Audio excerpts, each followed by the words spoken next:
got Harold Steeves up next. You guys might remember him from October. He's an organic veggie and alfalfa seed grower, cattle rancher, former BC NDP MLA, Richmond City Councillor, as Tony Mitra let us all know. He's the Vice Chair of Planning and Agriculture for Metro Vancouver. He's also a member of the ALR, which if you don't know what the ALR is, please look that up and go and support that. It is direct for our cause. And on top of all that, he's a geneticist as well. Harold Steeves.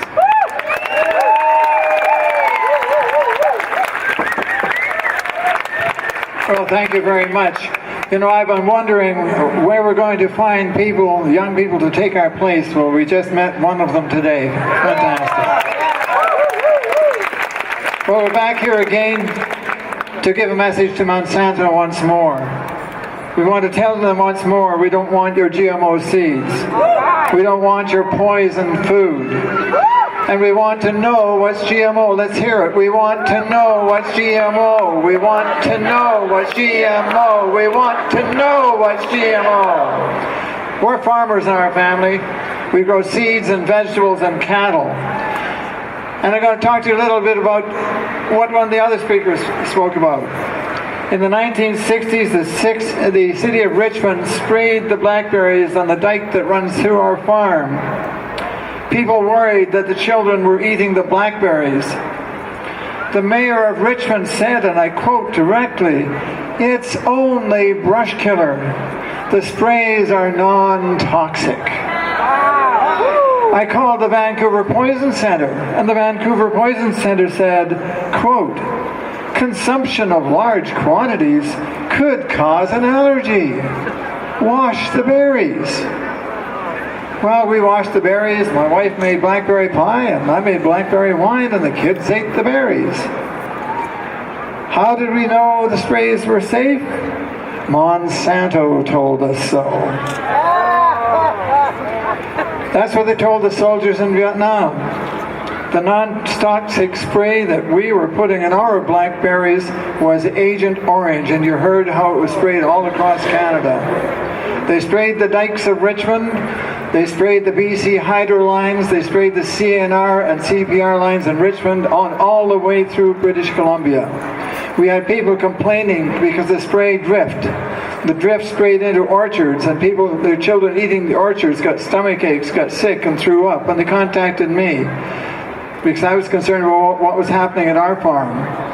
Another spray crew came through. One of our cows got sick, aborted, and lived a slow, lingering death. It was terrible. We brought in the veterinarian, and the veterinarian said, "Your animal's been poisoned. I can't prove it. There's no test to tell what it is." So we went on a campaign to ban the spraying. We didn't even know it was Agent Orange. It was just brush killer. And I think we were probably the first city in Canada to ban brush killer spraying on our dikes and our ditches. It took us years to get hydro and the railway lines to ban it.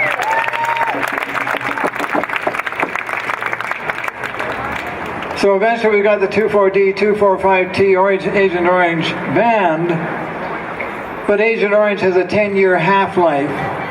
And they sprayed it for 10 or 15 years, and so that dike land that goes through our farm and those ditch banks in Richmond and those rail lines, I suspect still have lingering Agent Orange in those sites. And goodness knows what that is doing to affect the environment in those areas. Well, then along came Roundup. And Monsanto lied again. They lied about Agent Orange, they lied about Roundup, they've lied about saccharin, they lied about aspartame. They've been doing it for 100 years. So this is nothing new. They told us Roundup is safe to put in the food. It's biodegradable. In the soil, you put it on the plant. What doesn't go in the plant goes out of the soil, it gets into the mud and the dirt, and it's absorbed and becomes nothing. It just disappears. That's what they said. That's what they told the farmers. It just disappears. We now know that isn't true. In fact, it lingers in the soil, and it can reconstitute itself under certain conditions and start working again on other plants. And then along came GMOs, and Monsanto told us the GMOs are safe. Well, after 100 years of lies, are we still believing Monsanto? What Monsanto has done, however, over those years is they have captured total corporate control of our seeds, our land, our food, and even the land that the food is being grown on, the very food we eat. It is an insidious, dangerous, fascist type of organization. And we told Tony, heard Tony say earlier, that we have to rise up against this company. Monsanto is what must be banned. You forgot.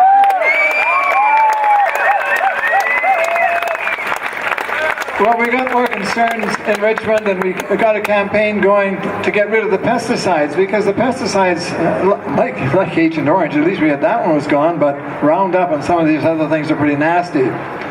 So we started a campaign in Richmond to ban cosmetic pesticides in people's yards, and we had an ulterior motive for it, which I'll get to in a minute. And in 2009, we successfully banned the cosmetic pesticides in Richmond, and asked people not to put Roundup and other stuff on their gardens and their lawns. And we don't have garden police going around doing it, but people are pretty good. I saw one fellow squirting something on a sidewalk last week, and I said, I hope that's vinegar. I mean, you just do it lightly, and they get the message. And then a couple of years later, we thought, well, they're still selling GMO crops, GMO seeds, and the only reason to have GMOs is if you put pesticides on them. So let's ban the GMOs as well. So 2012, Richmond banned the GMOs.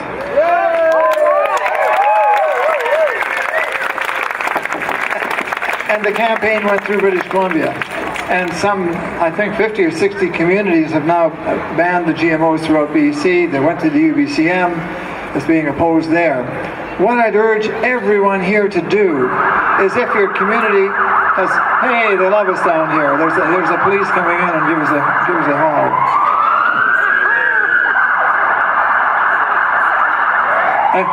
I think he's after Monsanto.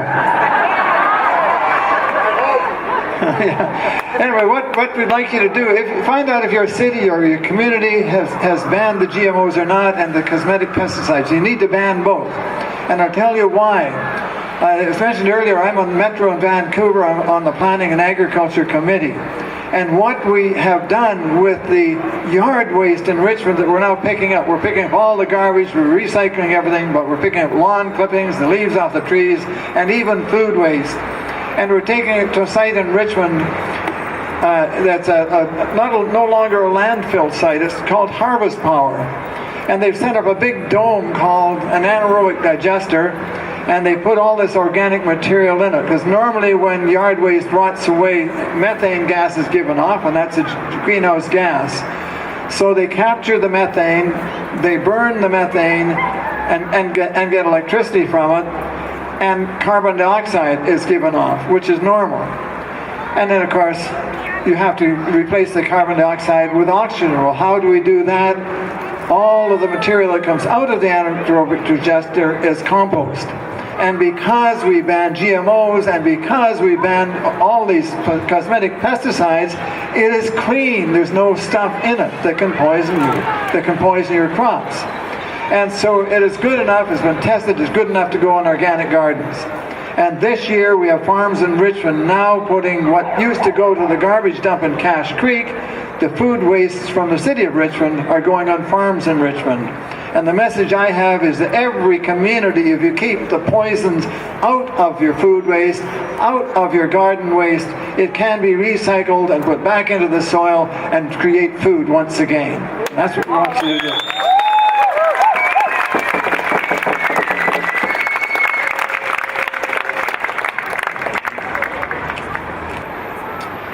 And I just want to make a comment that back in 1975, I guess it was, Europe did something that wasn't too nice. They made patenting of food legal, and they banned a lot of plants, vegetable plants. In fact, I grow illegal stuff. It's not even pot, it's vegetables. When they banned the seeds in Europe, I went and collected up a lot of the seeds that were banned in Europe and brought them home. I've got a daughter in Glasgow, and we grow the banned crops here in Richmond that they banned in Europe.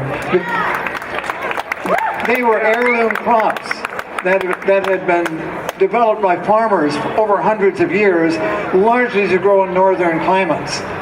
And what Monsanto does, and what they have done, and other companies like them is they've bought out all the local food companies like Buckerfield's and Sanctuary Seeds in this area years ago, destroyed all that genetic diversity, all those vegetable plants that grew in the north, and substituted them with GMO crops that grow in the south. And so you can grow your GMO tomato and ship it to Vancouver, and it's got a hard shell on it. Boy, we need to put that liquid in those tomatoes because you can't even cut it off with an axe. It's so hard. It has to ship 3,000 miles. But that's what they do with GMOs. They try to design the crops that they can sell, that they can ship. And they had to get rid of our indigenous vegetable crops by banning them or by buying out the companies and shutting them down. So we collected up a lot of those varieties, and on our farm we grow about 50 or 60 varieties of crops that no longer exist, that someday will be growing in the Peace River country, someday will be growing in Kamloops again, and certainly around here.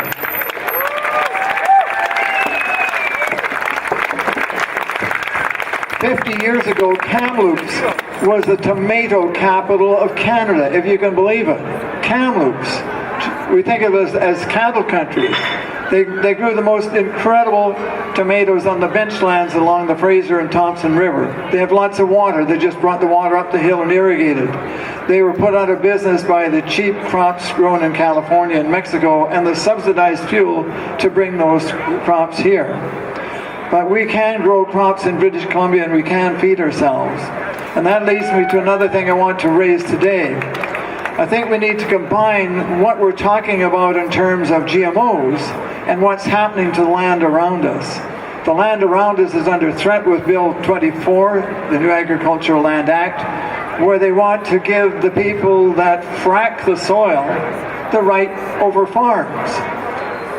Frack, by the way, is the new farm word, a 5-letter farm word I want you to learn. It's clean. They're fracking our farms. And we're fracking them back.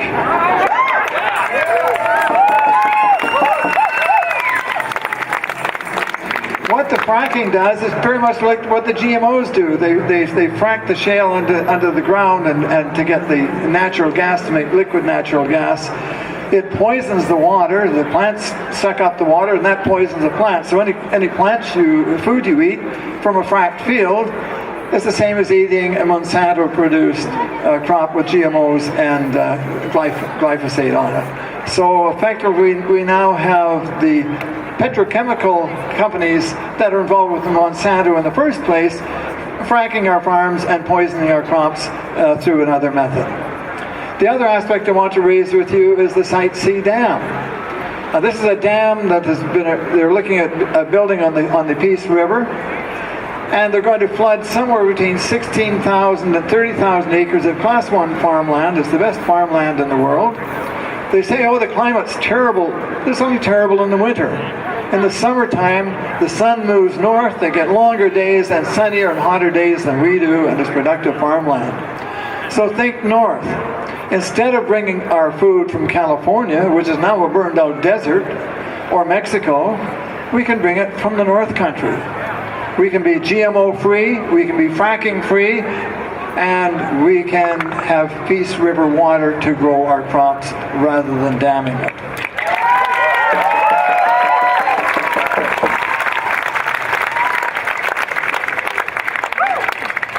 Well, I want to finish up with a couple other comments about Dow Chemical. And Dow Chemical has now developed a 2,4-D glyphosate enlist corn and soybean, that was mentioned earlier. And of course, Agent Orange was actually invented by ICI from Britain in World War II. It was used for chemical warfare, and so we use chemical warfare on our food that we eat. So they're trying to get that new one out into the system. And we're fighting that because we don't need the Agent Orange in our food. But what has happened is that they have to have a new chemical because after 15 or 20 years of glyphosate, the weeds have become resistant. There are now 41 different weeds that just gobble the stuff up and grow, and they just smile. Sure, pour that stuff on me, and they laugh back at Monsanto. And so it isn't working. And so they have to find something else, and they're using that one portion of Agent Orange. And after they've used 2,4-D, the next thing they would have to do is go after 2,4,5-T, which is the other half of Agent Orange. And after that, there's nothing else. But by the time they've used Agent Orange and all its components, our soils will be contaminated for decades to come, and our food will be in a terrible condition. Well, a study's been done by a university in New Zealand. The University of Canterbury in 2013 did some crop studies on canola yields in Europe and in Canada. And while Europe allowed patenting of foods, which meant we lost a lot of foods that aren't patented, they did ban a certain amount of GMO production. And they banned the growing of GMO canola. And what they found last year in the studies done by the University of Canterbury, that in Canada and in the USA, we have 40% less crop production than they get in Europe, where they don't use GMOs.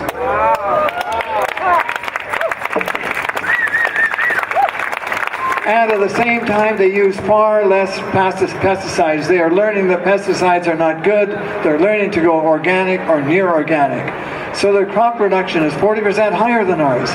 How do they do it? It's that compost I just told you about. They've been doing it for years. What you take from the fields, you put back in the fields. You don't put chemical fertilizers on the fields. You don't put chemical poisons on the fields. You put organics on the fields. You don't throw anything away. And that's what we're going to do.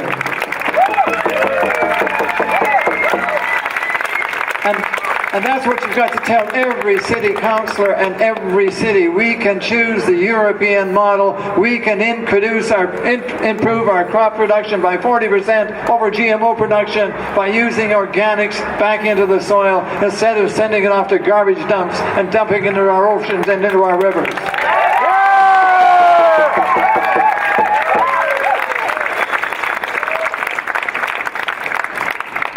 That's the way we're going to feed the world. We're not going to feed the world with GMOs. It's time to fight back. And I want to tell you, I looked around just now. One of the ways of fighting back, I don't notice any dandelions in the crowd. We got bees and we got bugs. But next time, bring dandelions. I want you to fight back with dandelions. Because I want to tell you a story about alfalfa. We grow alfalfa and they want to create GMO alfalfa.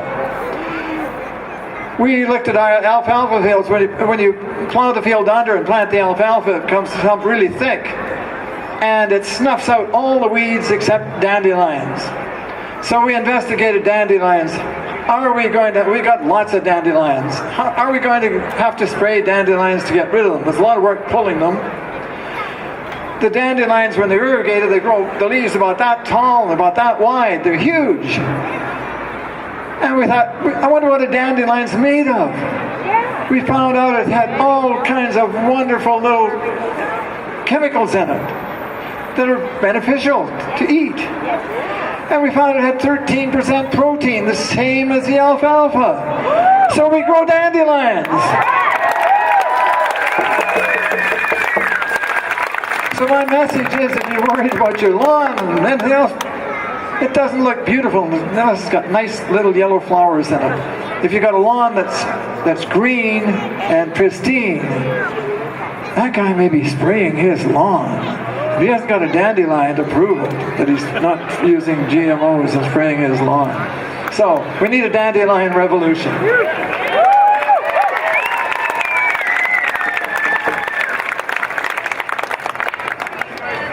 The final thing I want to say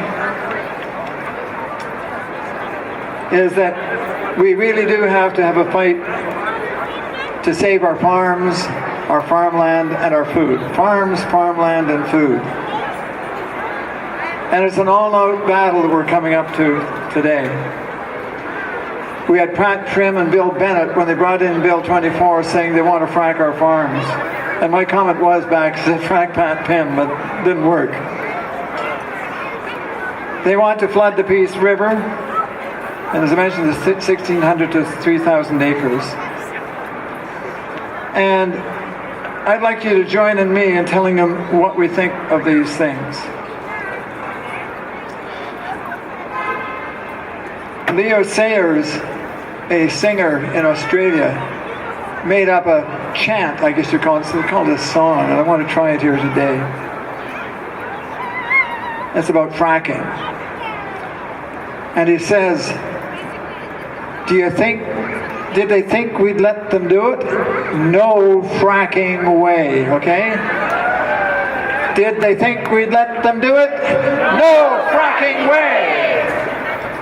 Did they think we'd want to let them build the Site C Dam? No fracking way! Did they think we'd let them flood the Peace? No fracking way! Did they think we'd want to frack the ALR with Bill 24? No fracking way! Do they think we'd want them to frack our food with GMOs? No fracking way! Do they want us to frack our food with poison on the food? No fracking way! Do we really like Monsanto? No fracking way! Do we really like Monsanto? No fracking way! No fracking way! Thank you very much.